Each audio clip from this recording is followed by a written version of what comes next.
Click mo na dyan, manood ka na dyan. Hindi mo na ano. Click mo na. Mamaya na tayo manood. Search mo muna. Pero hindi na lang yan. 2 weeks pa inalapit. Bear face ka. Mas mukhang bear sinabi. Sabi niya, ang kapag daw sabing bare face siya, eh mukha kang bear. Nagsabi. Iba yun. Kaya naman po tayo, bakit ang puli? Si number 3. Si Budang ba ito mga dyan? Si Keisha? Kaya ni Boy sila? Si Budang? Para. Ano si Boy nga yung... Bakla rin. Oo, bakla. Hindi ko Oli, don't destroy that ah. Para masakit din ni Bob. Hindi ko ako kapakala kayo. Sino? Okay. Nandito naman tayo sa guro.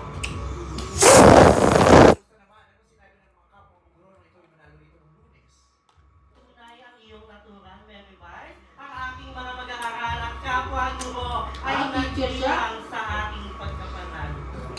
Paano sila nagtulong sa gawin ng handa? Nagpapiging sa ilalim ng kubyela at naghanda ng tinola para sa mga briding dumarating.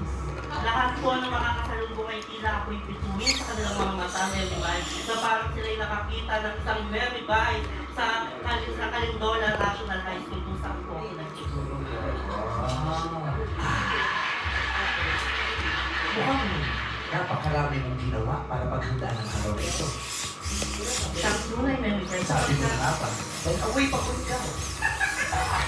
Ipon po din po. Mukhang dahil ayaw na ma-istorbo sa kanyang paghahanda, yung araw siya nasa bukong at nangungulila. Napagtagtukot narinig ko sa mga bubuyog na nagkukuntuhan. Ikaw lang ang ituro rin ang hindi gumawa ng mga tula.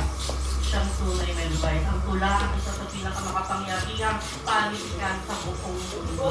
Kasi kung walang tula, walang awit, walang iba't-ibang panitikan. Ay, panitikan! Panitikan! Sinabi mo panitikan. O, ipuputok yan. Panikin ang tiktik. Ulit, malaki na. Panitikan. Kung ito naman ay gumagawa ng tula, sinabi ko, lagi ko tulala. Bakit? Bakit ay nagre-review? Nandito niya ginawa yan. Pag nasa cabinet dito sa sobrang kinuha niya pa din. Nagsipin sa rin niya kaya hindi siya naglalaro. What's not that hard? Aside from